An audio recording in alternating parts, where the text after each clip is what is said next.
Good morning. We are discussing the topics electrical, optical, and pneumatic comparators. First of all, electrical comparators. നമ്മൾ ഇപ്പോൾ കഴിഞ്ഞ ക്ലാസ്സിൽ mechanical കമ്പറേറ്റേഴ്സിൻ്റെ 3 types പഠിച്ചു. ഇനി നമ്മൾ പഠിക്കുന്നത് ഇലക്ട്രിക്കൽ കമ്പറേറ്റേഴ്സാണ്.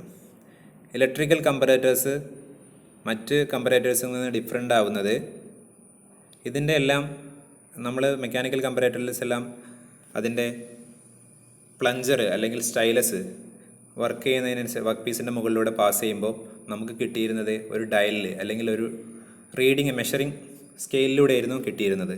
ഇവിടെ ഇതിൻ്റെ വർക്കിംഗ് പ്രിൻസിപ്പിൾ വീറ്റ്സ്റ്റോൺ ബ്രിഡ്ജാണ്. ഇപ്പോൾ നമുക്ക് ഇലക്ട്രിക്കൽ ഔട്ട്പുട്ടാണ് നമുക്ക് പ്ലഞ്ചർ അല്ലെങ്കിൽ സ്റ്റൈലസ് മൂവ് ചെയ്യുമ്പം കിട്ടുന്ന വേരിയേഷൻസ് അത് ഇലക്ട്രിക്കൽ ഔട്ട്പുട്ടായിട്ട് കൺവേർട്ട് ചെയ്യുകയാണ് ചെയ്യുന്നത്. ആ ഇലക്ട്രിക്കൽ ഔട്ട്പുട്ടാണ് നമുക്ക് അവസാനത്തെ മെഷർമെൻ്റായിട്ട് കിട്ടുന്നത്. അപ്പോൾ എന്താണ് ഇതിൻ്റെ പ്രിൻസിപ്പിൾ? നമ്മൾ പറഞ്ഞു വീറ്റ്സ്റ്റോൺ ബ്രിഡ്ജാണെന്ന്. ഇതാണ് വീറ്റ്സ്റ്റോൺ ബ്രിഡ്ജിൻ്റെ പിക്ചർ. 4 റെസിസ്റ്റേഴ്സ് ഉണ്ടാവും. DC സർക്യൂട്ട് ആണെങ്കിൽ R1, R2, R3 and R4. ഇത് എങ്ങനെയാണ് ബാലൻസ് ചെയ്യുക? Ratios of the resistance each pair must be equal. അതിൻ്റെ റേഷ്യോ ഈക്വൽ ആയിരിക്കണം. അതിൻ്റെ ബാലൻസ് ഇക്വേഷൻ എന്താ? R1/R2 equal to R3/R4. ഇതാണ് വീറ്റ്സ്റ്റോൺ ബ്രിഡ്ജ് ബാലൻസ് ചെയ്യാനുള്ള ഇക്വേഷൻ. ഇത് DC സർക്യൂട്ടിന് മാത്രമാണ് ഇതുപോലത്തെ വീറ്റ്സ്റ്റോൺ ബ്രിഡ്ജ് നമ്മൾ യൂസ് ചെയ്യുക. AC സർക്യൂട്ട് ആകുമ്പോൾ മോഡിഫിക്കേഷൻ വരും. ആ മോഡിഫിക്കേഷൻ എന്താ? ഈ റെസിസ്റ്റൻസിന് പകരം നമ്മൾ ഇൻഡക്റ്റീവ് കോയിൽസ് ആണ് ഉപയോഗിക്കുക. അത്രയേ ഉള്ളൂ മാറ്റം. ഇതാണ് ഇലക്ട്രിക്കൽ കമ്പറേറ്റേഴ്സിൻ്റെ വർക്കിംഗ് പ്രിൻസിപ്പിൾ. ഇതിൽ വരുന്ന അപ്പോൾ പ്ലഞ്ചർ അല്ലെങ്കിൽ സ്റ്റൈലസ് മൂവ് ചെയ്യുമ്പോൾ കിട്ടുന്ന വേരിയേഷൻസ് ഇലക്ട്രിക്കൽ ഔട്ട്പുട്ടായിട്ട് കൺവേർട്ട് ചെയ്യാണ് ചെയ്യുന്നത്. ഇതാണ് ഇതിൻ്റെ വർക്കിംഗ് പ്രിൻസിപ്പിൾ. ഇതിൻ്റെ വർക്കിംഗ് നോക്കാം. It consist of measuring head. Measuring head എന്ന് പറഞ്ഞൊരു പാർട്ടുണ്ട്. ഇൻഡക്റ്റീവ് കോയിൽസ് ഉണ്ട്. 2 സിമിലർ ആയിട്ടുള്ള ഇൻഡക്റ്റീവ് കോയിൽസ് ഉണ്ട്.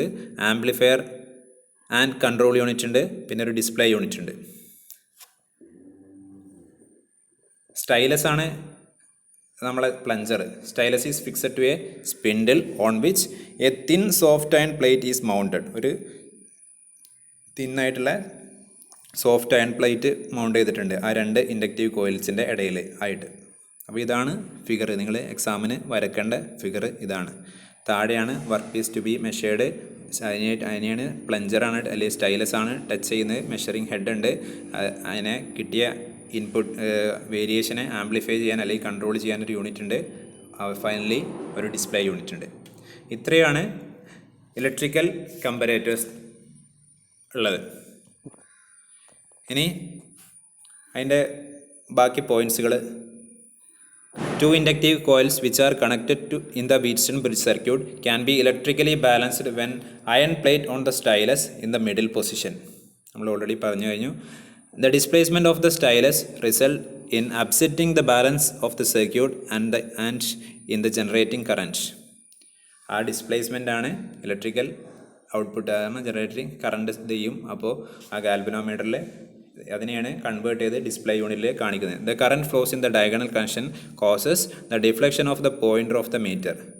അപ്പോഴാണ് ആ ഇലക്ട്രിക്കൽ കറണ്ട് അല്ലെങ്കിൽ വോൾട്ടേജ് ക്രിയേറ്റ് ചെയ്തത് നമ്മുടെ അവസാനത്തെ ഡിസ്പ്ലേ യൂണിറ്റിലെ പോയിൻ്ററിൽ ഡിഫ്ലക്റ്റ് ചെയ്യും.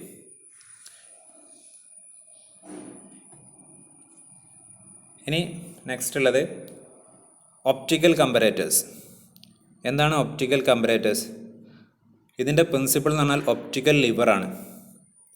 ഒരു മിറർ കണക്ട് ചെയ്തിട്ടുണ്ടാവും. ആ മിററിൻ്റെ താഴെയായിട്ടാണ് സൈഡിലുള്ള ഫിഗർ നോക്കുക. ഈ മിററിൻ്റെ താഴെയായിട്ടാണ് നമ്മളെ പ്ലഞ്ചർ മൂവ് ചെയ്തിട്ടുണ്ടാവും, കണക്ട് ചെയ്തിട്ടുണ്ടാവുക. ആ പ്ലഞ്ചർ മൂവ് ചെയ്യുന്നതിനനുസരിച്ച് ഈ മിറർ ടിൽറ്റ് ചെയ്യും. ആ ടിൽറ്റ് ചെയ്യുമ്പോൾ ഇതിൽ ഒരു ലൈറ്റിംഗ് സോഴ്സ് ഉണ്ടാവും. ആ ലൈറ്റിംഗ് സോഴ്സ് ഇപ്പോൾ ഈ ടെലസ്കോപ്പ് എന്ന് കാണിച്ച ഈ ലൈറ്റിംഗ് സോഴ്സിലൂടെ ഒരു ലൈറ്റ് സോഴ്സ് ഈ മിററിലേക്ക് പതിക്കുന്ന സമയത്ത് ആ മിററിൽ പതിച്ച ഞാൻ റിഫ്ലക്റ്റ് ചെയ്യും. കാരണം ഈ മിറർ ടിൽറ്റ് ചെയ്തേക്കുന്ന ആംഗിൾ ഫൈ ആംഗിൾ ആണെങ്കിൽ ഇവിടെ അത് റിഫ്ലക്റ്റ് ചെയ്യുന്ന ആംഗിൾ 2φ, അതിൻ്റെ ഡബിൾ ആയിരിക്കും. അത് ഒരു സ്കെയിലിലേക്ക് റിഫ്ലക്റ്റ് ചെയ്യും. അങ്ങനെയാണ്, ഇതാണ് വർക്കിംഗ് പ്രിൻസിപ്പിൾ. അതിൽ പോയിൻറ്റ്സ് നോക്കുക. It involves the movement of A mirror on which A beam of light is directed. നമ്മൾ ഓൾറെഡി പറഞ്ഞു കഴിഞ്ഞു. പിന്നെ ഇത് ഡിഫ്ലക്റ്റ് ചെയ്യുന്ന ആംഗിൾ അതിൽ ആ മിററിൻ്റെ ആംഗിളിനേക്കാളും ഡബിളായിരിക്കും. അതാണ് ലാസ്റ്റ് പോയിന്റിൽ പറയുന്നത്. ഇനി നമുക്കിതിൻ്റെ ഒരു വർക്കിംഗ് എങ്ങനെയാണെന്നുള്ളത് നോക്കാം. ഇതാണ് വർക്കിംഗ്.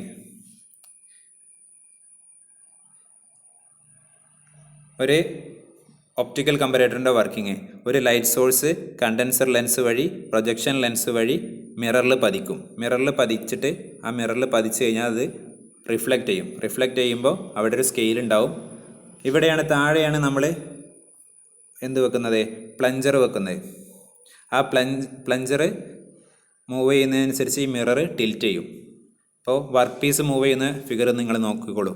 വർക്ക് പീസ് മുകളിലുള്ള വേരിയേഷൻസ് കാരണം ആ പ്ലഞ്ചർ ഒരു ലിവറായിട്ട് കണക്ട് ചെയ്ത്, ആ ലിവർ മിററായിട്ട് കണക്ട് ചെയ്തിട്ടുണ്ട്. അപ്പോൾ ആ മിറർ ടിൽറ്റ് ചെയ്യുന്ന സമയത്ത് ആ ലൈറ്റ് റേയുടെ ഡിഫ്ലക്ഷൻസ് ആ സ്കെയിലിൽ കാണിക്കുന്നു. അപ്പോൾ സ്റ്റാൻഡേർഡും വർക്ക് പീസും തമ്മിലുള്ള ഡിഫ്ലക്ഷൻസ് നമുക്ക് കാണാൻ കഴിയും. അപ്പോൾ ഇതാണ് ഒപ്റ്റിക്കൽ കമ്പറേറ്റേഴ്സിൻ്റെ വർക്കിംഗ്. ഇനി അതിൻ്റെ നിങ്ങൾക്ക് വരക്കാനുള്ള ഫിഗർ, എക്സാമിന് വരക്കാനുള്ള ഫിഗർ നിങ്ങൾ വരച്ചെടുക്കാനുള്ളത്, the displacement delta x of the contact point is magnified by the lever, give a displacement delta y, and the angular displacement ആണ് ഡെൽറ്റ തീറ്റ. ഇങ്ങോട്ട് ഡിസ്പ്ലേസ് ആയതാണ്. Angular displacement delta theta of the tilting mirror. നമ്മൾ already പറഞ്ഞു കഴിഞ്ഞു, delta തീറ്റയാണ് angular displacement. ആ angular displacement എന്തായിട്ട്, അത് ഡബിൾ ആവും, 2 ഡെൽറ്റ തീറ്റ ആയിട്ട് ഇൻക്രീസ് ആവും. അതാണ് ഇവിടെ ഡെൽറ്റ വൈ ആയിട്ട് കാണുന്നത് ആ ഫൈനൽ റീഡിങ്ങിൽ. അപ്പോൾ ഈ ഫിഗറാണ് നിങ്ങൾ വരച്ചെടുക്കേണ്ടത്. ആ ഡെൽറ്റ തീറ്റ ഡിസ്പ്ലേസ് ആയി കാണുന്നുണ്ട്, നിങ്ങൾ ശരിക്ക് വരയ്ക്കുക. Last topic in first module, pneumatic comparators. എന്താണ് pneumatic comparators? It can be used to measure the diameter, length, squareness, parallelism, concentricity, taper, center distance between holes and other geometric conditions. ഇതെല്ലാം കാണാൻ വേണ്ടിയിട്ട് നമ്മൾ യൂസ് ചെയ്യുന്ന കമ്പറേറ്റേഴ്സാണ് pneumatic comparators. It is an accurate, flexible, reliable and speedy device for inspecting the parts in mass production. Using the devices, magnification 10,000 is possible. Magnification 10,000 times വരെ magnification possible ആണ്. Pneumatic comparator എന്താണ്? Pressure difference. അപ്പോൾ ഇതിലെ പ്ലഞ്ചറിന് work പീസിൻ്റെ അവിടെ വരുന്നത് ഒരു നോസിലാണ്. ആ നോസിലിൻ്റെ ആദ്യം നമുക്ക് ഫിഗർ നോക്കാം. ഇതാണ് ഫിഗർ. അപ്പോൾ ഇവിടെയാണ് ഈ ഹോളിൻ്റെ ഡയമീറ്റർ മെഷർ ചെയ്യാണ് നമ്മൾ ചെയ്യുന്നത്. അപ്പോൾ ഈ മെഷർ ചെയ്യുന്ന സമയത്ത് ഇവിടെ നോസിലുണ്ട്. ആ നോസിലൂടെ ഇവിടെ ഒരു മാനോമീറ്റർ കണക്ട് ചെയ്തിട്ടുണ്ട്. ആ മാനോമീറ്ററിൻ്റെ റീഡിംഗ് ആണ് ഈ കാണിച്ചേക്കുന്നത്. ഇതിലൂടെ എയർ വരുന്നു. ഫസ്റ്റ് എയർ വരുന്നത് കംപ്രസ്ഡ് എയർ ആണ്. 1.4 നമ്മളെ നോർമൽ അറ്റ്മോസ്ഫിയറിക് എയറിൻ്റെ പ്രഷർ 1 bar ആണ്. 1.4 ബാറൊക്കെ ഉള്ള എയർ, ആ കംപ്രസ്ഡ് എയർ ആണ് വരുന്നത്. കംപ്രസ്ഡ് എയർ ഇവിടെ ഒരു അപ്പർ ചേമ്പറുണ്ട്. ആ അപ്പർ ചേമ്പറിൽ നിന്ന് ഒരു വെർട്ടിക്കൽ ട്യൂബ് ഈ മെറ്റൽ സിലിണ്ടറിലേക്ക് ഇൻസേർട്ട് ചെയ്തിട്ടുണ്ട്. ആ മെറ്റൽ സിലിണ്ടറിലേക്ക് ഒരു പാർട്ട് പോവും. ഇവിടെ ഒരു അതിൻ്റെ അപ്പർ ചേമ്പറിൽ നിന്ന് വരുന്ന കണ്ടിന്യൂഷൻ ഇവിടെ ഒരു കൺട്രോൾ ജെറ്റ് ഉണ്ട്. ആ കൺട്രോൾ ജെറ്റിൻ്റെ താഴെയായിട്ട് ഈ മെറ്റൽ സിലിണ്ടറിൽ നിന്ന് ഒരു മാനോമീറ്റർ ട്യൂബ് കണക്ട് ചെയ്തിട്ടുണ്ട്. ആ മാനോമീറ്ററിൻ്റെ റീഡിങ് കാണാം. ഇവിടെ ആ മാനോമീറ്റർ വന്ന് ജോയിൻ ചെയ്ത സ്ഥലമാണ് സെക്കൻഡ് ചേമ്പർ. ആ സെക്കൻഡ് ചേമ്പറിൽ നിന്ന് ഒരു ഫ്ലെക്സിബിൾ കണക്ഷൻ കൊടുത്തിട്ടുണ്ട്. ആ ഫ്ലെക്സിബിൾ കണക്ഷൻ്റെ അറ്റത്ത് പ്ലഗ് വിത്ത് മെഷറിംഗ് ജെറ്റ്. ഇവിടെയാണ് നമ്മൾ മെഷർ ചെയ്യുന്നത് അല്ലെങ്കിൽ ഇത് ചെയ്യുന്നത്. അപ്പോൾ ഇതാണ് സ്റ്റാൻഡേർഡായിട്ട് വരുമ്പോൾ ഈ മാനോമീറ്ററിൽ ഒരു ഹൈറ്റ് കാണിക്കും. ആ ഹൈറ്റ് നമ്മൾ കോൺസ്റ്റൻ്റ് ആയിട്ട് വെക്കും. പിന്നെ നമ്മൾ വർക്ക് പീസായിട്ട് മെഷർ ചെയ്യുന്ന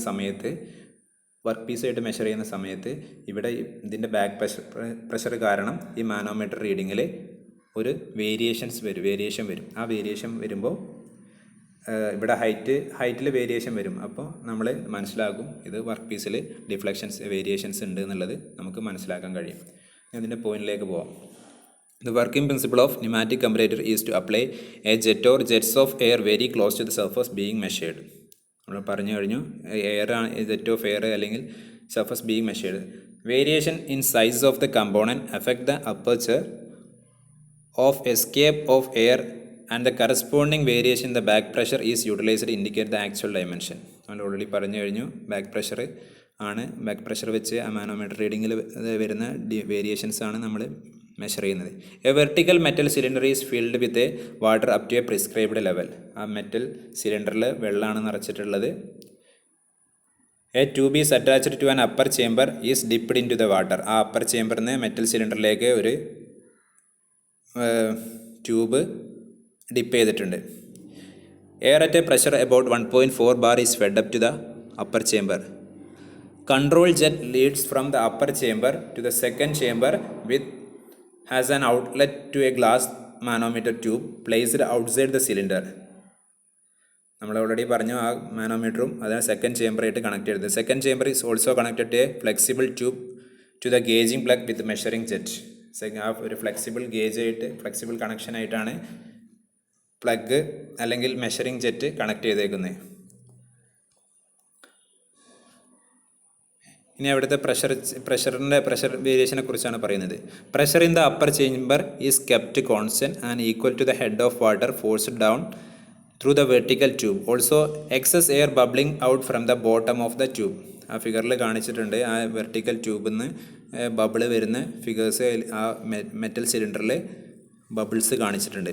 air from the upper chamber passes through the control jet and finally escape through the measuring of air through the control jet and plug jet. Air പാസേജാണ് പറയുന്നത്. പാർഷ്യൽ അഥവാ എന്താണെന്ന് വെച്ചാൽ നമ്മളിപ്പോൾ ഈ partial closure of the measuring jet causes the variation of pressure above the manometer which vary the height of the water in manometer. നമ്മൾ ഈ ഫിഗറിൽ പറഞ്ഞ ഇവിടെ കുറച്ച് ഈ ബോറ് അല്ലെങ്കിൽ ഇതിൻ്റെ ഡയമീറ്റർ ഒരു ഇടുങ്ങിക്കഴിഞ്ഞാൽ അവിടെ പ്രഷർ ഇൻക്രീസ് ആവും. ആ പ്രഷർ ഇൻക്രീസ് ആകുന്ന സമയത്ത് ഇവിടുത്തെ ഹൈറ്റ് ഇൻക്രീസ് ആവും. അതാണ് പാർഷ്യൽ ക്ലോഷർ എന്ന് പറഞ്ഞാൽ. അത് ടൈറ്റ് ആവുന്ന സമയത്ത് പാർഷ്യൽ ക്ലോസ് ചെയ്യുന്ന പോലെയാണ്. ഇത് ഓപ്പൺ ആവുന്ന സമയത്ത് ഇവിടെ പ്രഷർ കുറയും. ആ പ്രഷർ കുറയുന്നതിനനുസരിച്ച് ഈ മാനോമീറ്ററിൽ വാട്ടറിൻ്റെ ലെവൽ കുറയും. അതാണ് പറയുന്നത്. A calibrated scale is being beside the manometer tube. ഏത് മാനോമീറ്ററിൻ്റെ സൈഡിലും പുറകിലായിട്ട് ഒരു സ്കെയിൽ ഉണ്ടാവും. ആ സ്കെയിലിലെ ഹൈറ്റാണ് നമ്മൾ നോക്കുക. Flow of air through the measuring jet and thereby the height of water column in the manometer have to be related the size of the hole. അങ്ങനെയാണ് അപ്പോൾ ഇവിടെ നമ്മൾ ചെയ്തത് ഹോളിൻ്റെ സൈസ് അല്ലെങ്കിൽ അതിൻ്റെ ഡയമീറ്റർ അളക്കാനാണ് ഉപയോഗിച്ചത്. അങ്ങനെ ആ ഹൈറ്റ് ഡിഫറൻസ് ആണ് ഇങ്ങനെ ഒരു സ്റ്റാൻഡേർഡായിട്ട് കുറേ വർക്ക് പീസുകൾ മെഷർ ചെയ്യാൻ വേണ്ടിയിട്ടാണ് ഇതുപോലത്തെ ന്യൂമാറ്റിക് കമ്പറേറ്റർ യൂസ് ചെയ്യുന്നത്. ഇതൊരു സോളക്സ് ന്യൂമാറ്റിക് കമ്പറേറ്ററിൻ്റെ ഫിഗറാണ് നമ്മൾ ഈ കണ്ടത്, സോളക്സ് ന്യൂമാറ്റിക് കമ്പറേറ്റർ. അപ്പോൾ ഇത്രയാണ് ഫസ്റ്റ് മൊഡ്യൂളിലുള്ളത്. ഫസ്റ്റ് മൊഡ്യൂൾ കംപ്ലീറ്റ് ആയി. Okay, thank you.